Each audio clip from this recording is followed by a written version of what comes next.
ला व रब्बिल अर्श, जिसको जो मिला उनसे मिला, बट्टी है कौनैन में नेमत रसूलुल्लाह की।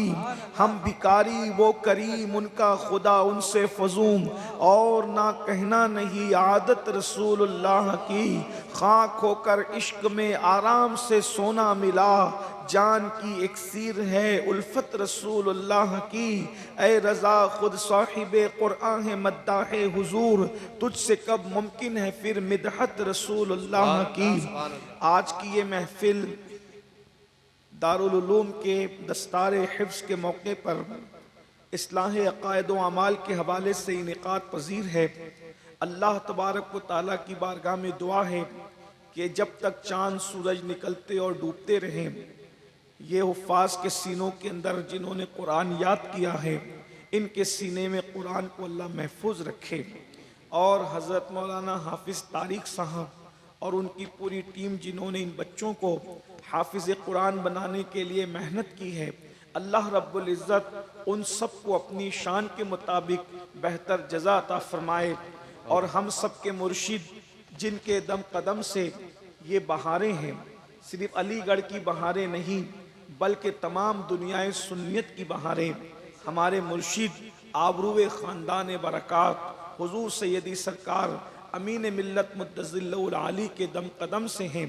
इनकी शफ़क़तें, इनकी महब्बतें, इनके प्यार ने अहले सुन्नत को ऐसे एक बंधन से बांध कर रखा है महब्बत की डोरी में, जैसे कोई गुलदस्ता बनाने वाला फूलों को जो है वो किसी लड़ी के अंदर पिरोने का फ़न जानता है। हम दुआ करते हैं कि अल्लाह हुजूर सैयदी अमीन मिल्लत को उमर नू अता फरमाए और हज़रत के फ़यूज़ व बरक़ात से हम सबको देर तक और दूर तक माला माल फरमाए। चूँकि ये महफ़िल हिफ्ज़ कुरान की दस्तार के हवाले से इनेकाद पजीर है, उसी मुनासिबत से मैंने कुरान मुक़द्दस की मशहूर व मारूफ आया करीमा जो पूरी दुनिया इल्म फ़न को चैलेंज करती है, तमाम दुनिया के मुल्हिदीन को, मुफक्किरीन, नाम निहाद मुफक्किरीन को, मुदब्बिरीन अपने आप में वो अपने आप को तसव्वुर करते हैं, उन सब को चैलेंज करती है। दुनिया की कोई किताब ऐसी नहीं है जिसने ये चैलेंज किया हो, सिर्फ यही एक किताब है जिसने ये चैलेंज किया। और चैलेंज करने को 1450 साल बीत गए, आज तक कोई इस चैलेंज को का जवाब नहीं दे सका। क्या चैलेंज है? अल्लाह अकबर। आप अंदाजा फरमाएं, अल्लाह इरशाद फरमाता है, व इन कुंतुम फी रैबिम मिम्मा नज़्ज़लना अला अब्दिना फातू बिसूरतिम मिन मिस्ली वदउ शुहदाकुम मिन दुनिल्लाहि इन कुंतुम सादिकीन। अल्लाह इरशाद फरमाता है, अगर तुम्हें शक है ये कुरान जो हम अपने बंदे खास पर नाजिल करते हैं कि ये अल्लाह की किताब नहीं है, तो इस जैसी एक सूरत बना करके लाओ। और फिर कुरान ये भी कहता है, अकेले नहीं करना ये काम तुम्हें, बल्कि तुम अल्लाह के सिवा अपने सारे हिमायतियों को जमा कर लो, मशरिक से लेकर मगरिब तक, शिमाल से लेकर जुनूब तक, अरब से लेकर अजम तक, सारे हिमायतियों को जमा कर लो, अल्लाह के सिवा सबको जमा कर लो। कोई इस जैसी एक सूरत नहीं बना सकता, इसलिए कि ये सूरत जिसने नाजिल की है वो सिर्फ अल्लाह है, अल्लाह के सिवा ये इस तरह का कलाम कोई नाजिल नहीं कर सकता। मुसलमानों, हम कितने खुशनसीब हैं, नबी मिला तो सैयदुल अंबिया खुदा का महबूब मिला, साहिब कुरान मिला, और किताब मिली तो अल्लाह का कलाम कुरान मुकद्दस। कैसी जिंदा किताब है ये किताब, तमाम इंसानियत के लिए चैलेंज है, बल्कि तमाम चैलेंजेस का जवाब है। अल्लाह अकबर। है किसी कौम के पास ऐसी जिंदा किताब? इस किताब की शान क्या है? अगर इसका अल्लाह अकबर अदबी जायजा लिया जाए, इल्म और अदब की रोशनी में जायजा लिया जाए, अगर महफिल के अंदर लोग अहले ज़ौक़ हैं वो तवज्जो फरमाएंगे। अल्लाह अकबर। इस किताब का अंदाज़े बयां क्या है? पहली बात तो ये है, इसकी जो है वो 6000 से ज़ायद आयतें हैं और हर आयत का दूसरी आयत से ताल्लुक मौजूद है। बिल्कुल इसी तरह से जैसे पहाड़ की एक जड़ का दूसरी जड़ से ताल्लुक होता है, वैसे कुरान की एक आयत का दूसरी आयत से ताल्लुक है। कोई आयत दूसरी आयत से जुदा आपको नजर नहीं आएगी, रब्त है। तसलसल है, सिलसिला कलाम है। और उसके बाद अंदाजा तो फरमाएं, ये किताब जो है इसका उन्वान इंसान है। इंसान को संवारना, इंसान को निखारना, इंसान को तहजीब देना, इंसान को तमद्दुन देना, इंसान को कल्चर देना, इंसान को ज़ौक़े बंदगी देना, इंसान को अदाए बंदगी देना। सियासत भी ये किताब सिखा रही है। समाजी जिंदगी का शऊर भी ये कौम ये किताब अता कर रही है। सियासत पर भी गुफ्तगू हो रही है, समाज पर भी गुफ्तगू हो रही है, मईशत पर भी गुफ्तगू हो रही है, माश पर भी गुफ्तगू हो रही है। लेकिन अंदाजा फरमाए, अगर एक किताब इतने सारे उन्वानों को समेट लेती है तो वह किताब चूचू का मुरब्बा बन जाया करती है। लेकिन ये इस किताब का मौजज़ा है, इतने सारे उन्वान हैं लेकिन कोई भी अल्लाह अकबर रब तो कट होता नजर नहीं आता। अल्लाह अकबर कोई भी अदबी गलती इसके अंदर निकाल नहीं सका आज तक के। वजह क्या है आप अंदाजा फरमाएं। मिसाल के तौर पर अगर कोई तकरीर हो रही हो, 1 घंटे की तकरीर को ले लें, अगर हंसते हंसते रोने लगो, रोते रोते हंसने लगो, तो लोग कहते हैं ये क्या बात हो गई। कभी कुछ कर रहे थे, कभी कुछ कर रहे थे, कभी कुछ कह रहे थे, कभी कुछ कह रहे थे। लेकिन ये कुरान है, अल्लाह अकबर, एक आयत में कई मज़ामीन सिमट आते हैं मगर बोरियत का एहसास नहीं होता, मजमून बदलने का अंदाजा नहीं होता। अल्लाह अकबर। और सबसे बड़ी बात ये कि ये किताब जो है ये कानून की किताब है और कानून की जबान सबसे खुश्क तरीन जबान है। कानून की किताब में यही होता है, ये कर सकते हैं, ये नहीं कर सकते, ये करे तो सजा ये है, ये करे तो सजा ये है, ये करे तो सजा ये है। जो कानून की किताब होती है उसमें बागों का जिक्र नहीं होता, उसमें बहारों का जिक्र नहीं होता, उसमें बुलबुलों का जिक्र नहीं होता, उसमें भौरों का जिक्र नहीं होता, उसमें तितलियों का जिक्र नहीं होता। अगर ऐसा करें तो वो शायरी हो जाएगी, कानून नहीं रह जाएगा। मगर कुर्बान जाए अल्लाह की किताब पर, कानून भी बयान हो रहा है। जानी को सजा दी जाएगी, गैर शादीशुदा है तो इतनी सजा, शादीशुदा है तो इतनी सजा, गैर शादीशुदा को कोड़े लगाए जाएंगे, शादीशुदा को जो है वो पत्थरों से हलाक कर दिया जाएगा। एक तरफ कानून भी बयान हो रहा है, दूसरी तरफ निगाहों का कानून दिया जा रहा है। कुल लिल मुमिनीन यगुद्दू मिन अब्सारिहिम, मोमिनों से कहो कि निगाहों को नीची रखे। उसी के साथ साथ अल्लाह अकबर कानून भी बयान हो रहा है, लेकिन शफक का जमाल भी बयान हो रहा है, उफक की सुर्खी भी बयान हो रही है, दरियाओं की रवानी भी बयान हो रही है, समुंदर की तुग़यानी भी बयान हो रही है। समंदर की सतह पर कश्ती किस अंदाज से चलती है, कश्ती का चलना भी बयान हो रहा है, सितारों की अंजुमन भी बयान हो रही है, सूरज की किरणें भी बयान हो रही है, चांद की रोशनी भी बयान हो रही है। इल्म अर्दियात से भी हिजाबात उठाए जा रहे हैं, इल्म फलकियात को भी बयान किया जा रहा है। हत्ता के अल्लाह अकबर समुंदर जो दो आपस में नहीं मिलते वो क्यों नहीं मिलते उसका राज भी ओपन किया जा रहा है। मरजल बहरैन यल्तक़ियान बैनहुमा बरज़खुन ला यब्ग़ियान। अल्लाह अकबर। और मोती क्यों पैदा होते हैं उस राज से भी पर्दा उठाया जा रहा है। यख़रुजु मिनहुमा लुअलु वल मरजान। अंदाजा फरमाए फलों का जिक्र भी हो रहा है, फूलों का जिक्र भी हो रहा है। हत्ता के अल्लाह अकबर सूरे अनकबूत के अंदर अल्लाह अल्लाह मकड़ी के जाले का तस्करा भी हो रहा है। सूरे नमल के अंदर चूटी के बोलने का तस्करा भी हो रहा है और शहद की छत्ते का तस्करा भी हो रहा है, दूध का तस्करा भी हो रहा है, दूध किस तरीके से बनता है उसका जिक्र भी हो रहा है, माँ के शिकम में बच्चा कैसे तरतीब पाता है उसका जिक्र भी हो रहा है। एक किताब है और तमाम मज़ामीन को अपने अंदर समेटती नजर आ रही है। इतनी मुख्तसर सी किताब है और दावा कर रही है वला रत्बिन वला याबिस इल्ला फी किताबिन मुबीन।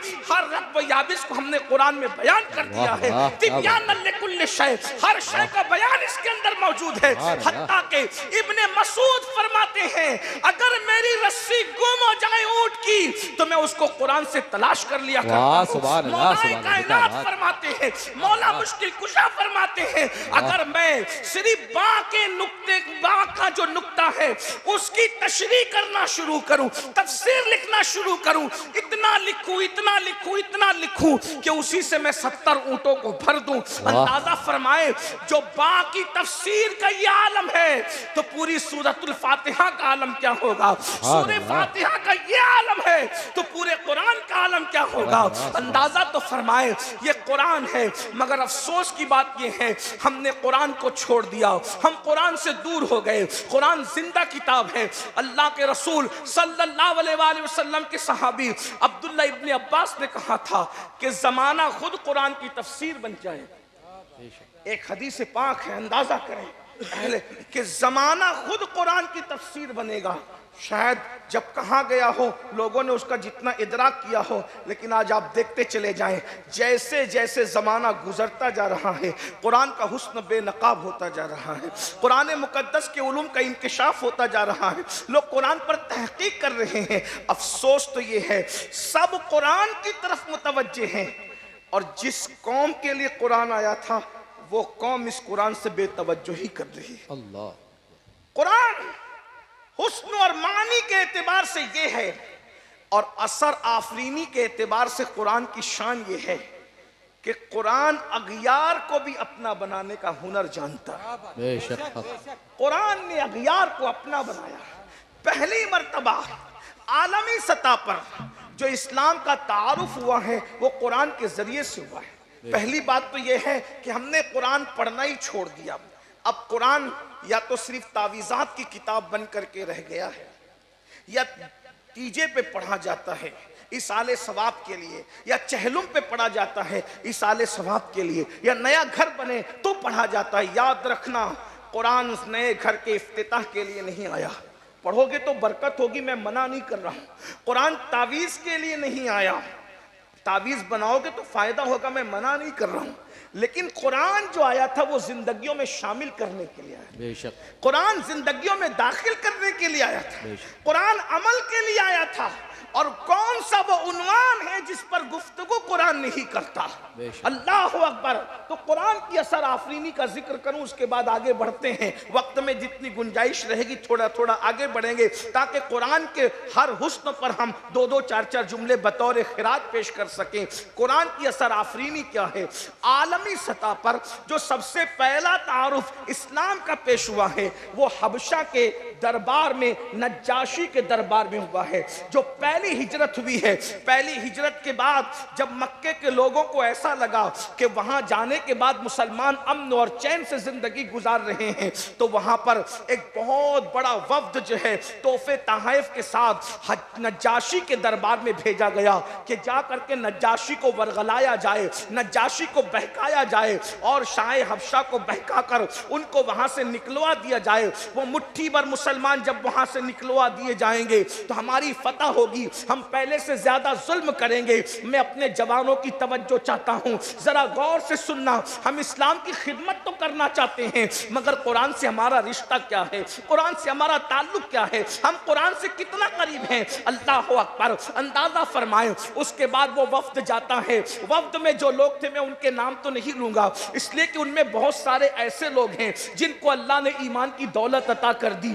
ईमान लाने से पहले की कुछ बातें बयान कर दी जाए तो लोगों को सुन तो लेते हैं लेकिन ईमान लाने का ख्याल नहीं करते और उनके ईमान लाने के बाद भी उनसे बदगुमान रहते हैं। इसलिए मैं उन बुजुर्गों का जिक्र नहीं करता जो ईमान ला चुके हैं। बहरहाल उनके साथ बहुत से वो भी थे जो कुफ्र पे मर गए, बहुत सारे वो जो ईमान लाए अल्लाह ने उनकी सारी खताओं को माफ कर दिया। इसलिए कि कलमा पढ़ने से, ईमान लाने से पहले जितने गुनाह वाक़ई हुए हैं अल्लाह उन सबको मिटा देता है। और जिसको अल्लाह माफ कर दे हमें हिसाब किताब लेने का कोई हक नहीं है, इसलिए इसका ख्याल करना चाहिए। तो वफ्द पहुंचा। वफ्द का जो सरदार था वो नज्जाशी के पास, होशियार आदमी, दानिशमंद आदमी, नज्जाशी के पास जाने के बाद कहा चंद छोकरे आए हैं। अंदाजा तो करें किस कदर हिकारत के अंदाज में सहाबे किराम का तारुफ कराया जा रहा है। तारुफ क्या बल्कि उनके खिलाफ बहकाया जा रहा है। मक्के का सरदार कहता है कि चंद छोकरे आए हैं और वो छोकरों ने जो है हमारी नाक में दम कर रखा है, भाग करके चले आए हैं और ये नए दीन की बातें करते हैं, तुम्हारे मजहब के खिलाफ भी बोलते हैं। ये सबसे बड़ी कमजोरी इंसान की है।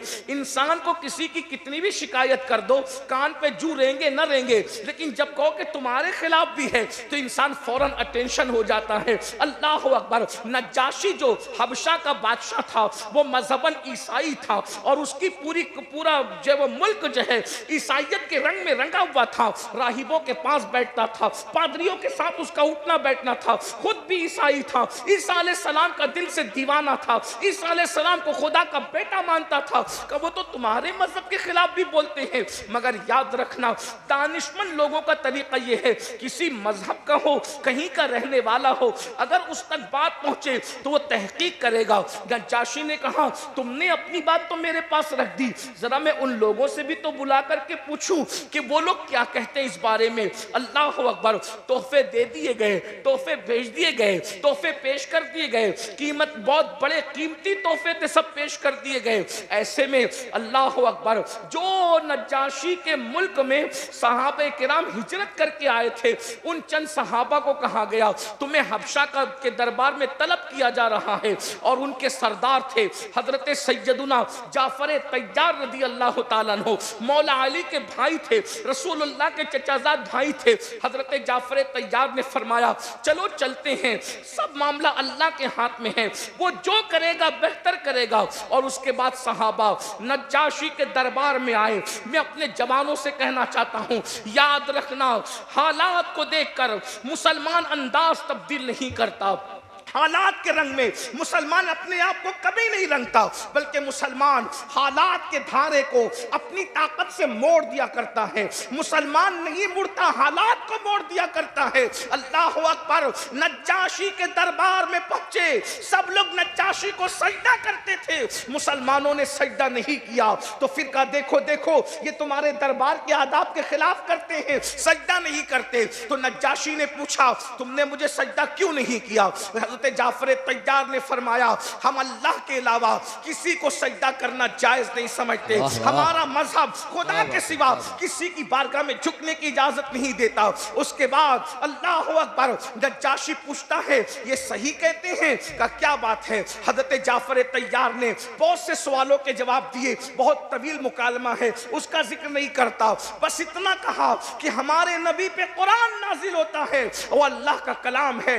अल्लाह अकबर। नज्जाशी ने पूछा उससे चंद आयतें मुझे सुना सकते हो? अब याद रखिए इससे मुकर्रिर दाई और मुबल्लिग को एक बहुत बड़ी हिकमत कुछ सीखने को मिलती है। जब नज्जाशी ने कहा कि क्या तुम मुझे कुरान की चंद आयतें सुना सकते हो, तो हजरत जाफर तैयार सूरह बकरा भी पढ़ सकते थे, हजरत जाफर तैयार सूरह अनाम भी पढ़ सकते थे, हजरत जाफर तैयार कोई और सूरत भी पढ़ सकते थे।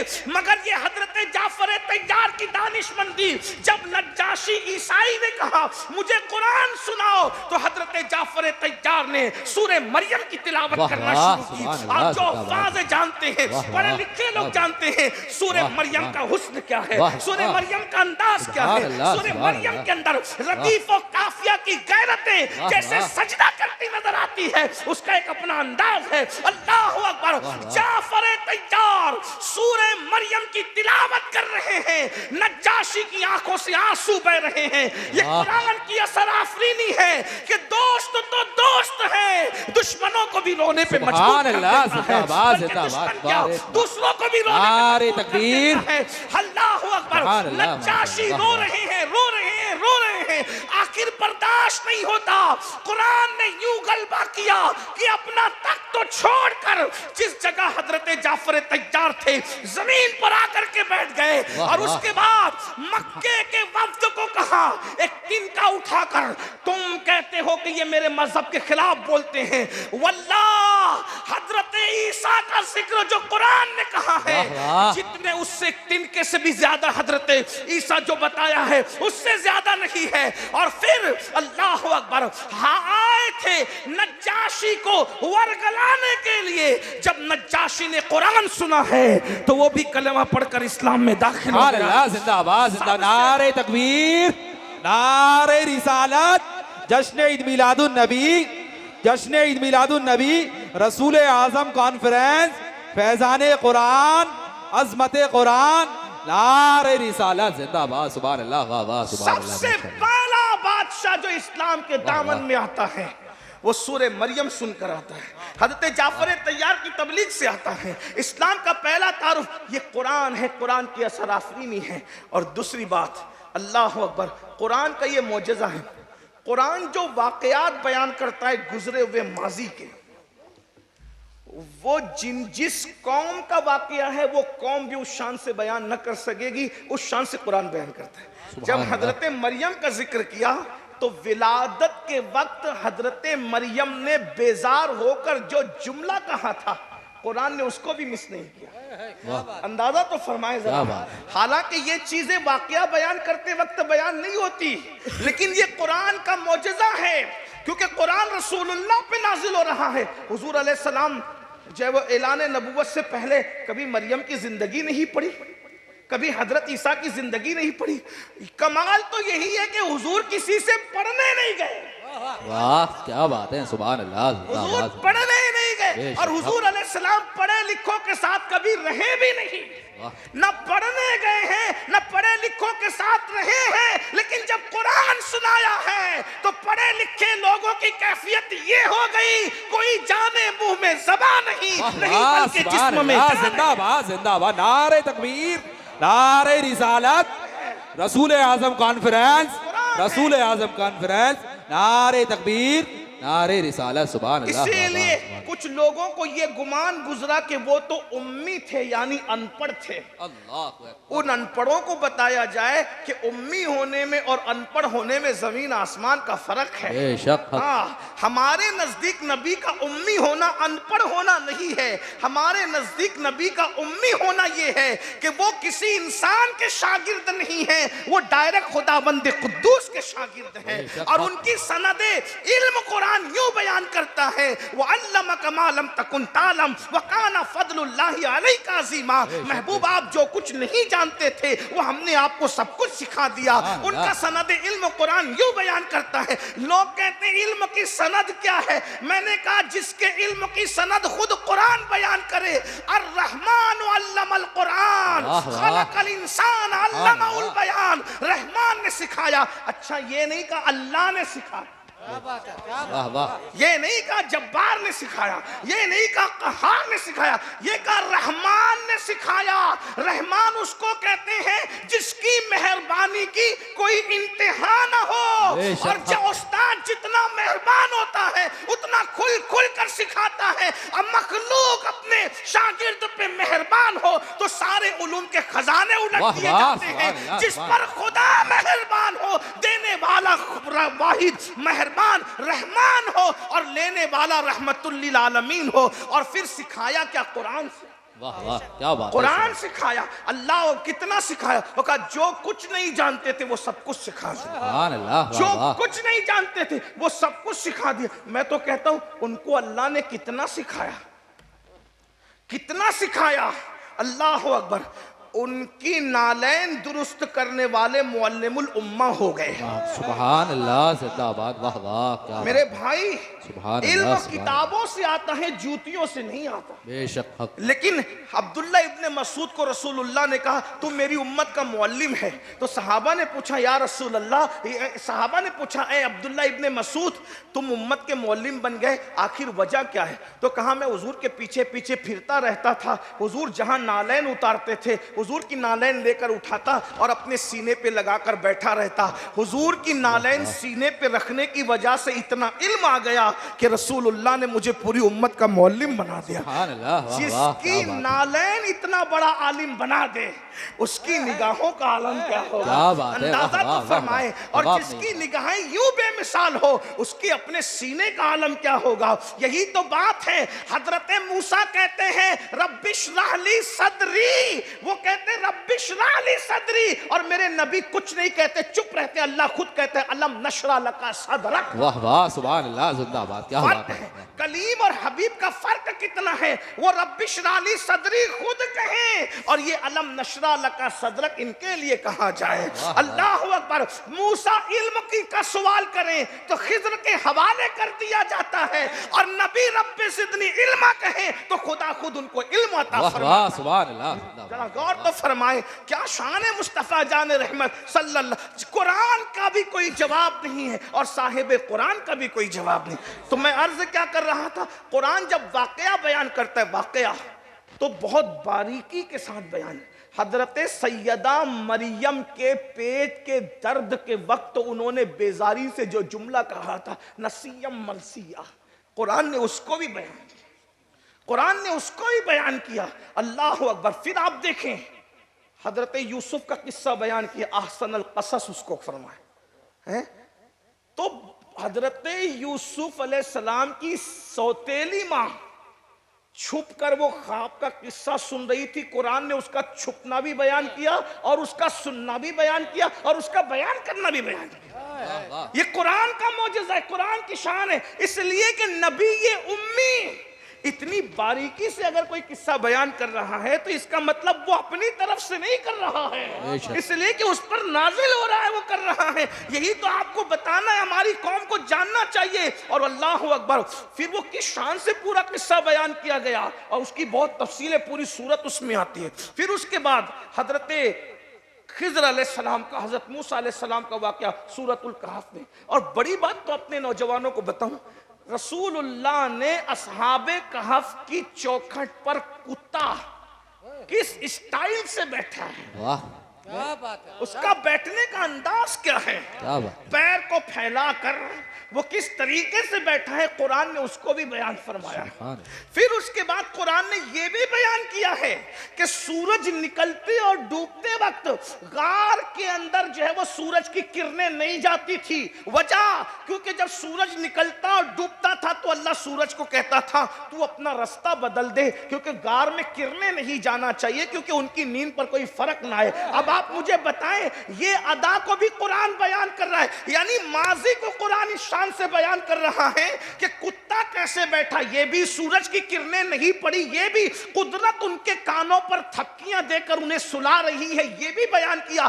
300-900 साल तक के वो सोते रहे, ये भी बयान किया। बादशाह पहले मुल्हिद था, वो भी बयान किया, बाद में बादशाह मोमिन हुआ, वो भी बयान किया। आप अंदाजा तो फरमाएं, इससे बढ़ करके अब अल्लाह की किताब होने का सबूत क्या होगा कि माजी को इतनी बारीकी से बयान किया जाता है और जब मुस्तकबिल की पेशिन गोई की जाती है तो पेशिन गोई कभी गलत साबित नहीं।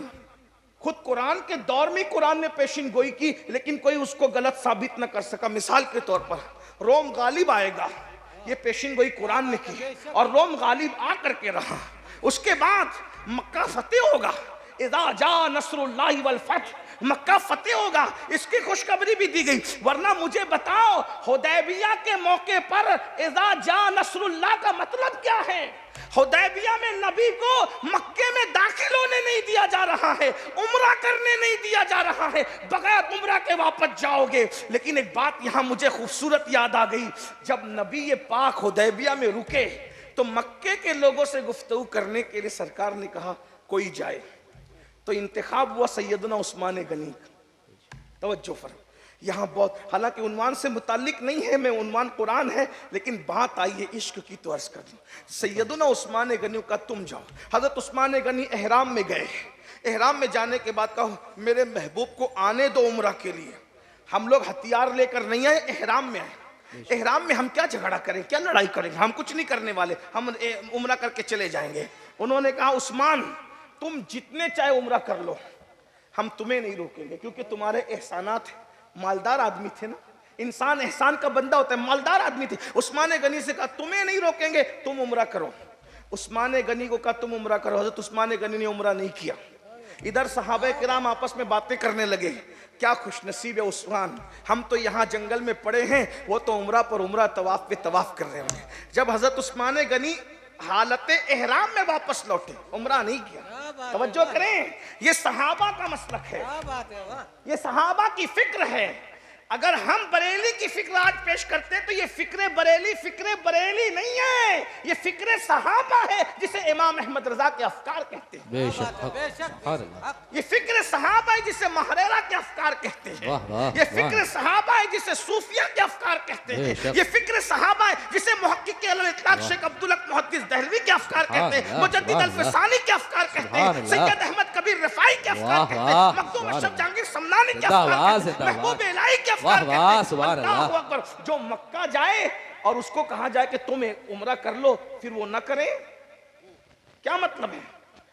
और इधर बातें हो रही, उस्मान बड़ा खुश नसीब है कि वो उम्रा पे उम्रा कर रहा हो। जब उस्मान आए तो हुजूर ने फरमाया, उस्मान वो देखा तुम्हारे बारे में क्या बात हो रही? क्या का कुछ नौजवान कह रहे थे कि उस्मान बड़ा खुश नसीब है, उम्रे पे उम्रा कर रहा होगा। तो हज़रत उस्मान गनी को गुस्सा आया, मेरे भाई अगर आप मक्का जाए और आपके बारे में ये बातें की जाए कि आप उम्रा पे उम्रा कर रहे हो तो गुस्सा क्यों आएगा? आप तो खुश होंगे यार, जाहिर सी बात है, आदमी जाते ही मक्का उम्रा करने के लिए। लेकिन उस्मान गनी को गुस्सा आया और आपने क्या कहा, तुमने मेरे बारे में बदगुमानी की। तवज्जो फरमाइए, तुमने यानी उम्रा करना बदगुमानी कह रहे उस्मान गनी।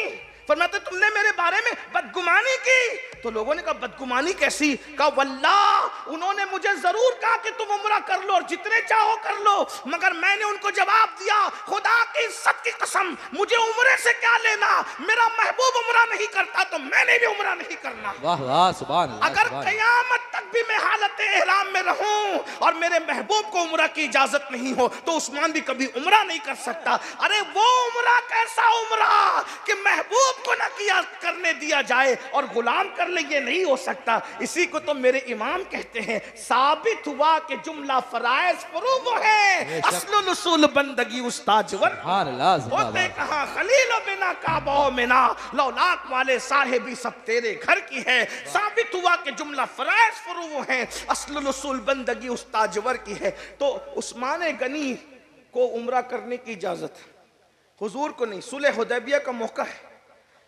बज़ाहिर दब कर सुलह हो रही है, सहाबा को गुस्सा है, जज्बा है, क्या हम हक पर नहीं? फारूक आजम तो कहते हैं, मैंने हजरत सिद्दीक अकबर को धक्का देके कहा कि हम हक पे नहीं, जो इतनी दब के सुलह कर रहे हैं। तो सिद्दीक अकबर ने कहा उमर हम हक पर हैं। कहा फिर दब कर सुलह क्यों? कितनी दब कर? लोग समझ रहे दब कर, मगर हुजूर की नजर है इज़ा जा नसरुल्लाह। देख रहे, हत्ता कि जब आखिरी में ये लिखाया गया ना कि ये सुलह मुहम्मदुर रसूलुल्लाह की तरफ से, तो कहा इसको काटो, अगर आपको रसूल मान ले तो झगड़ा क्या रह जाता, ये लिखो मोहम्मद इब्न अब्दुल्लाह की तरफ से।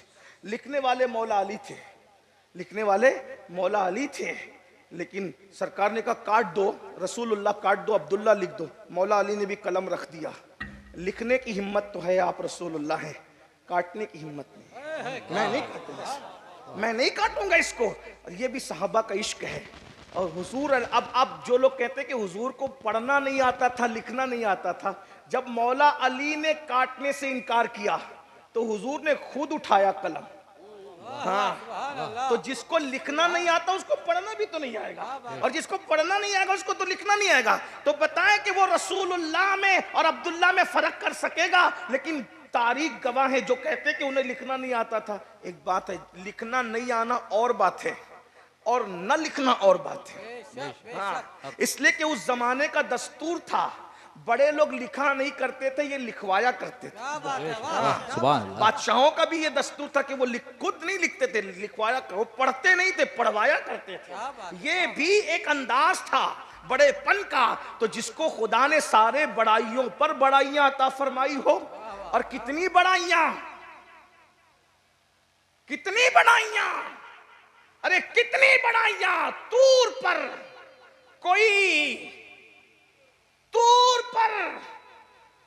कोई आसमां पर और कोई अर्श के पार। तूर पर कोई आसमां पर, कोई अर्श के पार, सारे बालाओं से बाला रही बालाई ये दोस्त। वाह। हुजूर अकरम सल्लल्लाहु अलैहि वसल्लम सब जानते थे। अल्लाह कह रहा है तुम जो कुछ नहीं जानते थे हमने सब सिखा दिया। तो फिर ये कलमा पढ़ने के बाद कहना कि वो ये नहीं जानते थे, वो नहीं जानते थे, ये नादानी है। बहरहाल मेरा उन्वान वो नहीं। तो सुलह हुदैबिया के मौके पर ये हुआ तो कहा इतनी दबकर सुलह की जाएगी।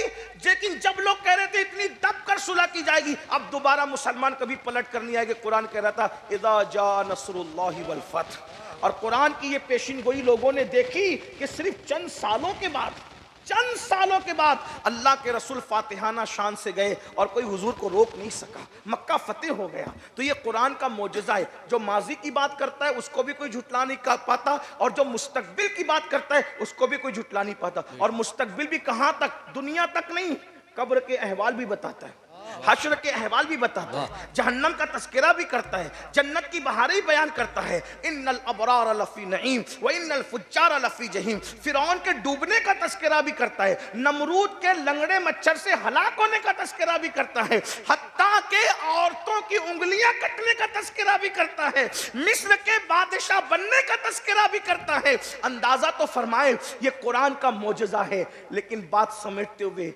ऐसी किताब जो एक जिंदा किताब, साइंसी उलूम के सर चश्मे उससे फूटे, ज्योग्राफी को खैरात वहां से मिले, रियाजी और अलजेब्रा उससे फैज पाए। अल्लाह अकबर। लोग साइंस की बात करते हैं। मैं आपके सामने एक आयत पढ़ता हूं, क्या इसमें साइंस नहीं? कुरान कहता है इन्ना फी खल्क़िस समावाति वल अर्द वख्तिलाफ़िल लैलि वन नहार लआयातिन लिउलिल अलबाब अल्लज़ीना यज़कुरूना अल्लाह क़ियामन व क़ुऊदन व अला जुनूबिहिम व यतफ़क्करूना फी खल्क़िस समावाति वल अर्द। अल्लाह पाक इरशाद फरमाता है उन लोगों के लिए, अक्ल वालों के लिए निशानियां हैं। किसमें? जमीन और आसमान की पैदाइश में। किसने पैदा किया इतनी बड़ी जमीन, इतना बड़ा आसमान किसने पैदा किया? फिर कहते हैं रात और दिन के आने जाने में अक्ल वालों के लिए निशानियां हैं। और आखिरी में आयत का एंड इस पर होता है रब्बना मा खलक़्ता हाज़ा बातिला सुब्हानका फ़क़ीना अज़ाबन नार। जब ये निशानियों में गौर करते हैं तो ये कहने पे मजबूर हो जाते हैं, ए हमारे रब, तूने किसी चीज को बेकार पैदा नहीं फरमाया, हर चीज को तूने किसी न किसी हिकमत के तहत पैदा फरमाया। मेरे भाइयों, ये इतनी बड़ी रात आती है तो दिन कहाँ चला जाता है, दिन आता है तो रात कहाँ चली जाती है। समुंदर की तुगयानी के अंदर अल्लाह अकबर जो कश्तियां चलती है, अल्लाह फरमाता है कौन चलाता है? हम चलाते हैं।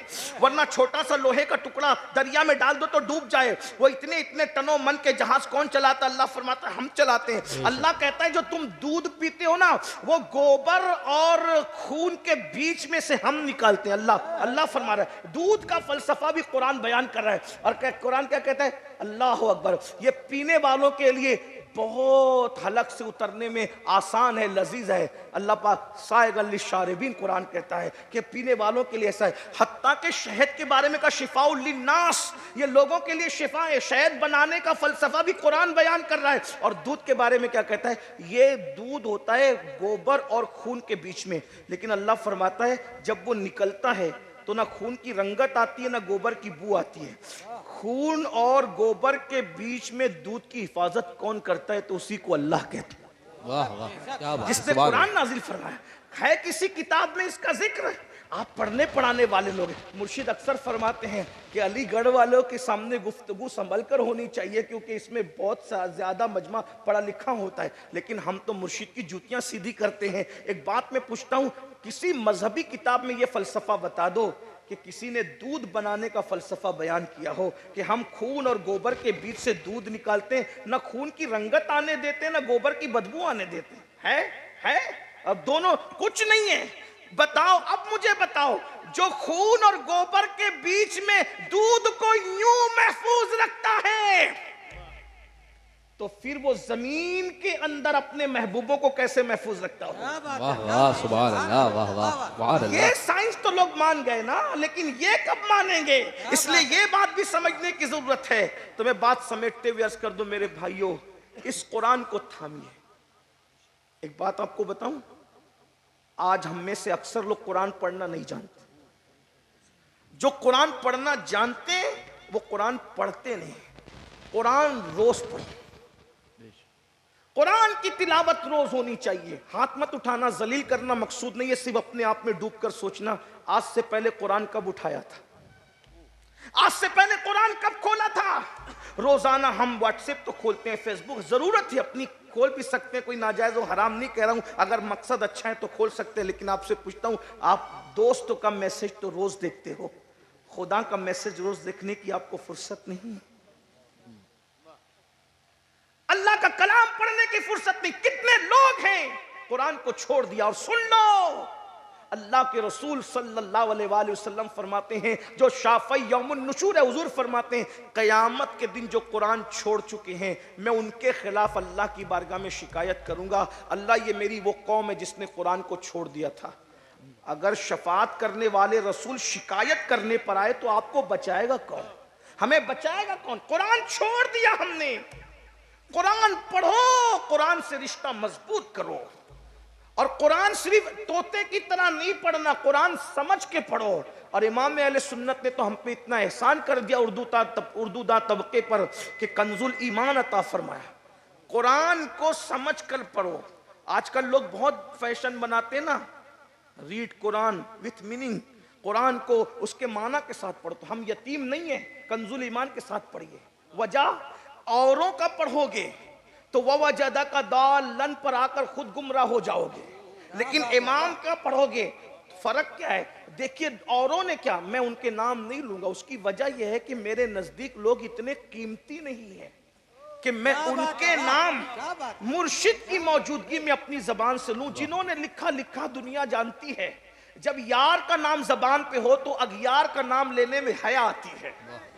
ये गैरत इश्क है, जहां जरूरत पड़ेगी ले लेंगे, लेकिन यहां जरूरत नहीं है। याद रखिए, ववजदा का दालन का तर्जुमा 1857 के बाद नए पैदा होने वाली फिक्र ने यह किया कि ऐ नबी, हमने तुम्हें गुमराह पाया तो हिदायत अता की। कल पकड़ के कोई दामन नहीं कहेगा कि तुम्हारा नबी गुमराह था बाद में हिदायत पर आया। अरे जालिम, नबी क्या माज़अल्लाह गुमराह हो सकते हैं? जिस नबी की गोद में अली पले हैं, उनके बारे में सुन्नियों का अकीदा यह है कि मौला अली ने पूरी जिंदगी कभी किसी बुत को सजदा नहीं किया, पूरी जिंदगी कभी झूठ नहीं बोला, कभी वो बदकारी के करीब नहीं गए। अरे ये तो गोद में पले थे। जिस अबू बकर सिद्दीक को बचपने से नबी की सोहबत मिल गई है, वो अबू बकर सिद्दीक भी जो है बुतों की परस्तिश से ईमान लाने से कब्ल भी महफूज थे। और ईमान लाना तो हम कहने कहलाने को कहते हैं, ये तो वो लोग थे जो पहले ही फितरत पर थे, बाद में इजहार हुआ, लेकिन बात दूर निकल गई। अर्ज क्या कर रहा था? तो कहा कि ऐ नबी, तुमको गुमराह पाया तो राह दी। ये उनका तर्जुमा है जो नई फिक्र के लोग हैं, और जिसकी फिक्र 1450 साल फिक्र से मिलती है। इमाम अहमद रजा भी पैदा 1856 ही में हुए, लेकिन वो 57 के दौर के आलिम तो थे, मगर फिक्र उनकी 1857 वाली नई नहीं थी। क्यों? इसलिए कि उनके हाथ में आले रसूल महरवी का दामन था। सुभान अल्लाह, सुभान अल्लाह। और ये पुरानी फिक्र के लोग थे, बात में है 1857 के, लेकिन फिक्र 1857 वाली नहीं है, क्योंकि आले रसूल का जो दामन मिलता, आले रसूल का हाथ जो था, अच्छे मियाँ के हाथ में अच्छे मियाँ का हाथ, और साहिबुल बरकात के हाथ में साहिबुल बरकात का हाथ, फिर कालपी के मशाइख, और फिर वहाँ से नजफ अशरफ, और नजफ अशरफ से फिर मदीने मुनव्वरा से ये सिलसिला मिलता। इसलिए नई फिक्र नहीं पेश की, क्योंकि उन लोगों के पास वो नए थे भी, नई फिक्र भी थी। देखो आदमी तो नया होगा, नुकसान नहीं है, हम सब नए दौर के लोग हैं, लेकिन फिक्र नई नहीं होना चाहिए। फिक्र तो मदीने वाली होनी चाहिए। तो कहा तुम्हें गुमराह पाया तो तुम्हें राह दी अपनी तरफ, लेकिन जब बरेली का कलंदर आले रसूल का गुलाम, आले रसूल महरवी का तरबियत याफ्ता जब तर्जुमा करता है तो ये कहता है, महबूब हमने तुम्हें अपनी मोहब्बत में गुम पाया, खुद रफ्ता पाया, खुद रफ्ता तो अपनी तरफ राह अता फरमा। देख रहे अल्लाह अकबर। और 1857 वाली फिक्र ने तर्जुमा किया, मकरू व मकर अल्लाह वल्लाहु खैरुल माकिरीन। तो कहा अल्लाह की शान में तौहीन की, क्या कि उन्होंने अल्लाह के साथ मक्र किया तो अल्लाह ने भी उनके साथ मक्र किया, और अल्लाह मक्र करने वाला है। कल कोई दूसरे मजहब का आदमी पूछेगा कि तुम्हारा अल्लाह मक्र करता है, जिसका खुदा मक्कार हो फिर वो कौम कितनी बड़ी मक्कार होगी, है ना? दूसरों को शिकायत का मौका दे रहे हो कि नहीं? लेकिन जब इमाम अहमद रजा ने तर्जुमा किया कंजुल ईमान ने कहा उन्होंने मक्र किया तो अल्लाह ने उनके साथ खुफिया तदबीर फरमाई, और अल्लाह खुफिया तदबीर फरमाने वाला है। तो मेरे भाइयों, कंजुल ईमान उठाओ, पढ़ो, कुरान पढ़ो। और आखिरी बात के तौर पे कहता हूं, आज मुसलमान कहते हैं मौलाना हम परेशान हैं, बहुत परेशान, रोजी के लिए परेशान, नौकरी के लिए परेशान, रिश्ते के लिए परेशान, इसके लिए परेशान, उसके लिए परेशान। मैं एक बात कहता हूं, रसूलुल्लाह ने फरमाया जब कोई मर रहा हो तो मरने वाले के सरहाने कुरान बैठकर पढ़ो। बस इस पे बात पूरी कर रहा हूं। मौसम सर्दी का भी है, टाइम भी पूरा हो गया, मुझे भी जाना है। जब कोई मर रहा हो, मरने वाले के सराहने बैठ के कुरान पढ़ो, अल्लाह उसकी मौत को आसान कर देगा, है ना। अपना अकीदा, इसीलिए जब कोई दुनिया से जाता है तो हम उसके सराहने बैठ के क्या करते हैं, सूरह यासीन की तिलावत करते हैं। रसूलुल्लाह फरमाए, अच्छा मरने वाला कुरान नहीं पढ़ रहा है, बहुत खास बात, तवज्जो है ना आपकी, मरने वाला कुरान नहीं पढ़ रहा है, मरने वाला तो बेचारा पड़ा हुआ है, वो बहुत मुस्तरीब है, बेचैन है, बेकरार है, माल छूट रहा है, बीवी छूट रही है, बच्चे छूट रहे, टेंशन कितना होगा उसको सोचिए, फिर रूह निकल रही है उसकी तड़प अलग।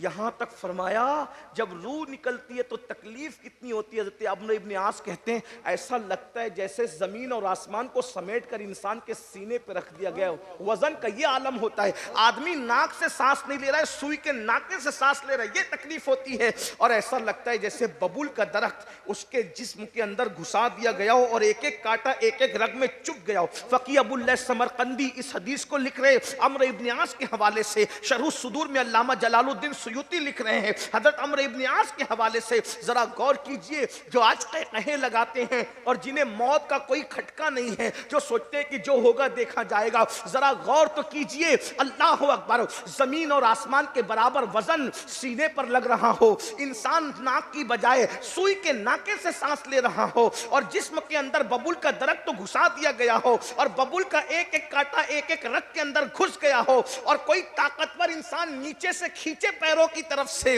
उस वक्त तो उसकी मौत की तकलीफ क्या होगी, ये मरते वक्त की तकलीफ है। हजरत मूसा अलैहिस्सलाम कहते हैं जिंदा बकरे की खाल उधेड़ी जाए उतनी तकलीफ नहीं होती, उससे ज्यादा मौत के वक्त तकलीफ होती है। दूसरे मकाम पे मूसा अलैहिस्सलाम कहते हैं जिंदा चिड़िया को अगर सिक के अंदर डाल करके आग पर जिंदा भूना जाए तो उसको क्या तकलीफ होगी, ना उड़े के निजात पाए ना मरे के निजात पाए, वो कैसे तड़पेगी और फड़फड़ाएगी। उस वक्त मरने वालों की कैफियत होती है। अल्लाह के रसूल अलैहिस्सलाम का जुमला सुन लो, हुजूर की हदीस सुन लो दिल के कानों से और नक्श कर लो दिल में। आका फरमाते हैं मौत की तकलीफ और मौत की हकीकत को मैं जानता हूं और जो उसकी हकीकत को मैं जानता हूं, अगर मैं वो तुम्हें बता दूं तो तुम ऐसे पिघलने लगो जैसे नमक पानी में पिघलने लगता है। तुम मुस्कुराना छोड़ दो, तुम खाना छोड़ दो, नरम बिस्तर पे लेटना छोड़ दो, तुम सोना छोड़ दो। अल्लाह अकबर, तुम जंगलों में पागलों की तरह फिरना शुरू कर दो। अगर तुमको मौत की हकीकत पता चल जाए, अगर मुर्दा उसके हाथ पैर गैबी तौर पे ना बांध दिए जाएं तो मुर्दा ऐसे दौड़े भागे जैसे कटने वाला जानवर बेचैनी से तड़पता है, भागता है, दौड़ता है। मुसलमानों जरा गौर करो, ऐसी मौत कि दुनिया की कोई मुसीबत उसका मुकाबला नहीं कर सकती। अल्लाह के रसूल फरमाते हैं जब मरने वालों के सराहने तुम कुरान पढ़ते हो तो अल्लाह उसकी मौत को आसान कर देता है। कितनी बड़ी बात कही थी डॉक्टर इकबाल ने, अरे कुरान से मौत सीखने वाले, काश कि तूने कुरान से जीना सीख लिया होता। जब मौत के वक्त तो कुरान पढ़ा जाता है तो मौत आसान हो जाती है। जिस कुरान की बरकत से मौत आसान हो सकती है, उस कुरान की बरकत से जिंदगी क्यों आसान नहीं हो सकती। अल्लाह अकबर, सराहने कुरान पढ़ा जाए तो मौत आसान हो जाए। इंसान खुद कुरान पढ़े, कुरान पर अमल करे, उसकी जिंदगी आसान नहीं होगी। लेकिन हमने कुरान को छोड़ दिया। कितनी बड़ी बात है। शफाअत करने वाले रसूल जब कुरान न पढ़ने वालों की शिकायत करेंगे, उनकी कौन शफाअत करेगा, उनकी कौन बख्शिश करेगा। आओ कुरान से रिश्ता जोड़ो। अरे अरब की बोरिया नशीन कौम जब तक कुरान से नाआशना थी बकरियां चराया करती थी। जब उन्होंने कुरान थामा है कैसर और किसरा के ताजदार बन गए हैं। फाका करने वाली कौम ने जब कुरान थामा है, अल्लाह अकबर, इतने मालदार हो गए कि यमन से ज़कात लेने वाला ज़कात लेकर के चलता है देने वाला और मदीने तक आता है, मगर यमन से लेके मदीने मुनव्वरा तक उसको कोई ज़कात का मुस्तहिक नजर नहीं आता। आपसे पूछना चाहता हूं, ये कुरान की बरकतें हैं। जिस कुरान से जन्नत मिल सकती है, जिस कुरान से खुदा मिलता है, जिस कुरान से मौत आसान हो सकती है, उस कुरान की बरकत से क्या दुनिया की मालो दौलत नहीं मिल सकता, दुनिया की इज्जत नहीं मिल सकती, दुनिया का वकार नहीं मिल सकता। आओ अपने रिश्ते को कुरान से मजबूत करें और कुरान इतना पढ़ो। अल्लाह अकबर, कुरान पढ़ने वालों के दिलों को अल्लाह बेखौफ कर देता है। कुरान पढ़ने वालों के दिल के अंदर अल्लाह नूर पैदा करता है। सैयदी आला हजरत ने तो फतावा रज़विया शरीफ में यहां तक लिखा कि हर फरिश्ते को भी कुरान पढ़ने की इजाजत नहीं है, कुरान की हुर्मत की वजह से। सब फरिश्तों को, आम फरिश्तों को, बहुत सारे फरिश्तों कुरान पढ़ने की इजाजत नहीं। खास फरिश्ते कुरान पढ़ते हैं। तो जो आम फरिश्ते होते हैं वो कहते हैं अल्लाह हम कुरान तो नहीं पढ़ सकते, तो अब कुरान की लज्जत कैसे उठाएं। तो अल्लाह फरमाता है जो मेरे बंदे दुनिया में कुरान पढ़ते हैं ना, उनके पास चले जाओ, उनके मुंह पर मुंह रखो और जाकर कुरान की लज्जत को हासिल करो। हर फरिश्ता कुरान नहीं पढ़ सकता हुर्मत की वजह से, और तुम्हारा बच्चा बच्चा कुरान पढ़ सकता है। जरा गौर तो फरमा, उस कुरान को छोड़ दिया और कुरान छोड़कर गानों में लग गए, गजलों में। ये गाने, गजले, खुराफात इसीलिए तो इजाद किए गए ताकि तुम कुरान छोड़ दो, वरना मुसलमान गानों में कब था, मुसलमान गजलों में कब था। मेरे भाई आज तो हालात ये हो गए, शादियों में भी गाने हैं, डीजे है, तमाशे हैं। और अभी तो दिसंबर का एंड आ रहा है, 31st नाइट, आज ये फैशन बन गया। हमारे नौजवान 31st नाइट मनाने जाते। पहली बात तो 31st नाइट से हमारा ताल्लुक क्या है, नंबर एक, हम 31st नाइट मनाने वाले लोग नहीं हैं, हम तो मिलाद मुस्तफ़ा मनाने वाले। क्या बात है, क्या बात है। हम तो हुजूर की मिलाद मनाने वाले, हम आखिरी रात मनाने वाले लोग नहीं हैं, हम 12वीं रात मनाने वाले लोग। हाँ, इसलिए हमें, और फिर अगर 31st नाइट कोई इस एतबार से मनाता कि चलो भाई कि साल की पहली रात है, इस एतबार से तो हम उसके साथ शिद्दत नहीं करते, लेकिन तो शराब पी के मनाएंगे, गाने गा के मनाएं, म्यूजिक। हमारे मजहब में इसकी क्या इजाजत है। मैं पहली बात तो इजाजत नहीं दे रहा हूं कि 31st नाइट मनाने की, लेकिन मैं बिल्कुल जो वो गिरी से गिरी हालत में कि चले, अगर कोई बंदा ये कहता है कि चलो भाई नया साल शुरू हो रहा है, 2026 आ रहा है, 2027 आ रहा है, तो मैं कहता हूं तो हमारे मजहब में जब मिलादुन नबी के मौके पे म्यूजिक जायज नहीं है। क्या बात है। हमारा सबसे बड़ा त्योहार आशिकों का मिलाद मुस्तफा है। मैं सच्ची सच्ची बात कहूं, हमारा मसलक कहता है कि निसार तेरी चहल पहल पर हजारों ईदे रबीउल अव्वल सिवाय इबलीस के जहां में सभी तो खुशियां मना रहे हैं। वाह सुभान अल्लाह। हमारे बुजुर्गों ने लिखा कि मिलाद मुस्तफा की शब हजार हा शबहाए कद्र से अफजल है। क्यों? क्योंकि शबे कद्र में जिब्रील आते हैं और शबे मिलाद में मुस्तफा जाने रहमत जाने जिब्रील तशरीफ लाए।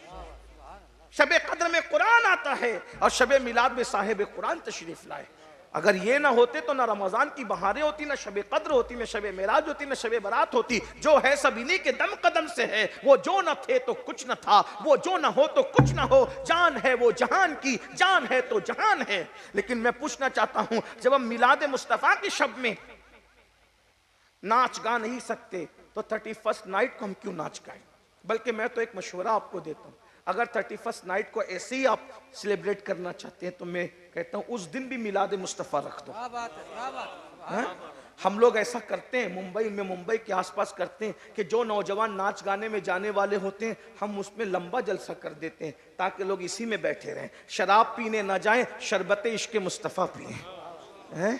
हाँ, किसी के जुल्फ और रुखसार के गाने गाने न जाएं, बल्कि रुखे बद्दुहा का जिक्र लेकर बैठ जाएं, नरगिसी आंखों का जिक्र लेकर के बैठ जाएं, वन नज्म दांतों का जिक्र लेकर के बैठ जाएं। हुजूर के करीम वजूद का वो वजूद, तेरे तो वस्फ ऐबे तनाही से है बरी। हैरान हूँ मेरे शाह, मैं क्या क्या कहूँ तुझे। और अगर ऐसा नहीं करते तो याद रखना, शराब वो मनहूस चीज़ है जिसको अल्लाह के रसूल ने उम्मुल खबाइस करार दिया है। अल्लाह अकबर, सारी बुराइयों की जड़ करार है।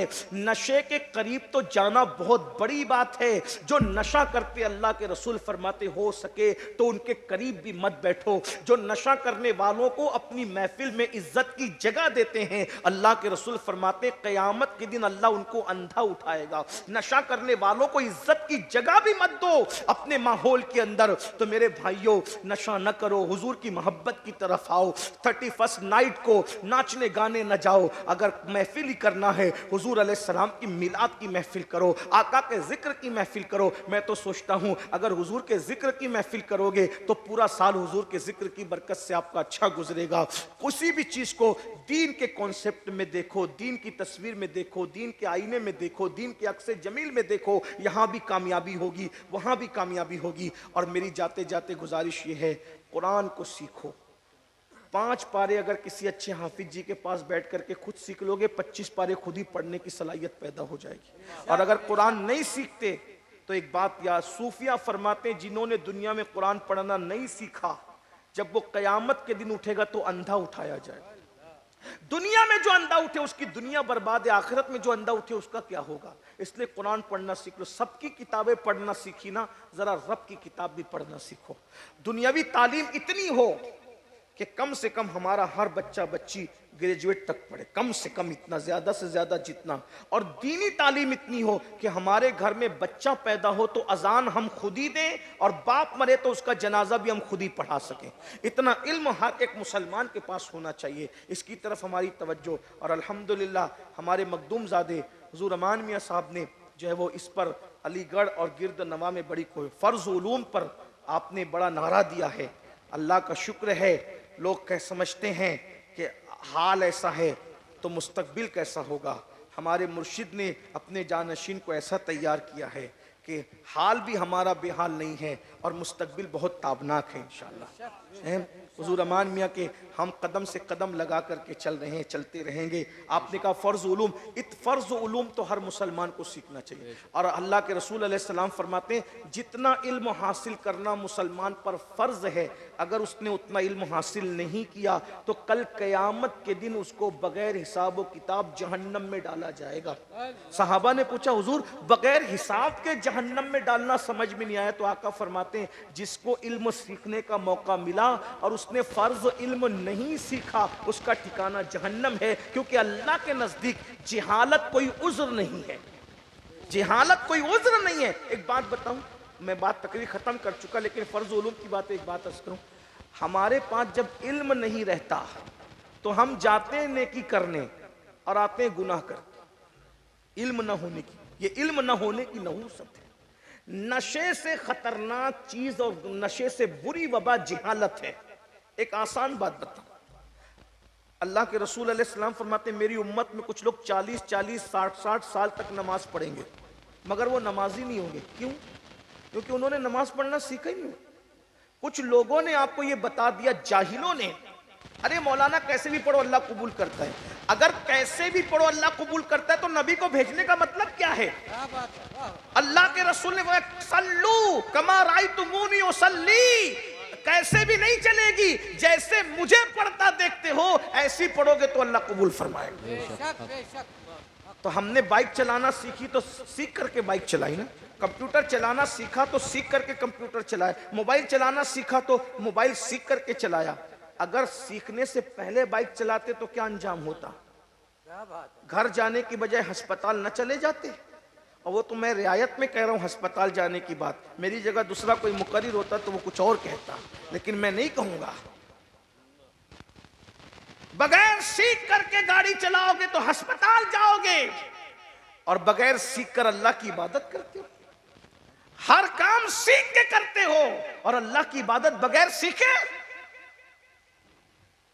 2 रकात नमाज जो फर्ज की, जो फजर की सुन्नत है, उसके बारे में मेरे आका फरमाते हैं तमाम दुनिया की नेमत एक पढ़ने में और फजर की 2 सुन्नत एक पढ़ने में, पूरी कायनात उसके बराबर। जब सुन्नत का ये आलम है तो फर्ज का आलम क्या हो? उसको बगैर सीखे पढ़ते हो। अब न सीखने की जो नौसत है वो बताने लगा हूं, इसके लिए इतनी लंबी तमीद बांधी। हमने तहरीमा शुरू की, ऐसे शुरू करते हैं, इसको तहरीमा कहते हैं। तहरीमा इसलिए कहते हैं कि जब हम तहरीमा की तकबीर कहते हैं तो जो हलाल चीजें होती है वो हम पे हराम हो जाती है।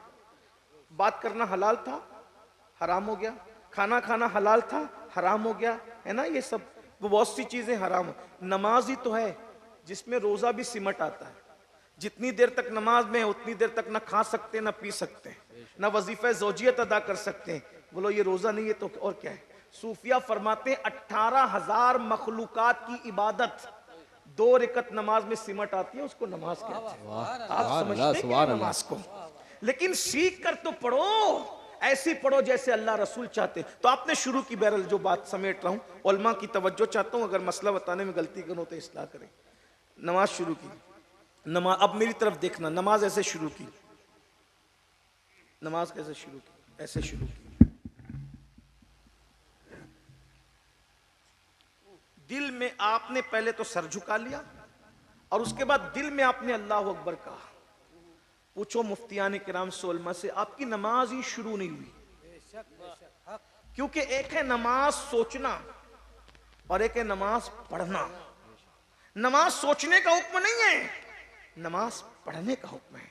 और पढ़ने की तारीफ फुकहा के नजदीक ये है कि इतनी आवाज से पढ़ें कि अगर शोर नहीं हो रहा हो तो आपकी आवाज आप खुद सुन सके, इसको कहते हैं पढ़ना। जैसे यूं देखिए, अब आपने यूं नियत की थी ना,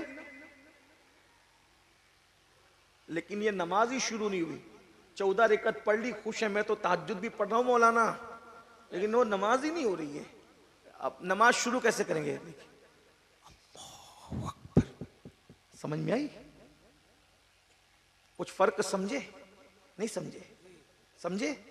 आवाज इतनी निकली कि मेरी माइक था तो दूर तक गई, माइक ना होता तो मेरी आवाज मेरे का। फिर उसके बाद लोग होंठ भी नहीं हिलते, पढ़ रहे हैं दिल में सुब्हानकल्लाहुम्मा व बिहम्दिका, लेकिन नहीं सुब्हानकल्लाहुम्मा व बिहम्दिका व तबारक अस्मुका व तआला जद्दुका व ला इलाहा। ये अब मैं ये नहीं कहता कि ऐसी कितने लोग पढ़ रहे थे और क्या पढ़ रहे थे।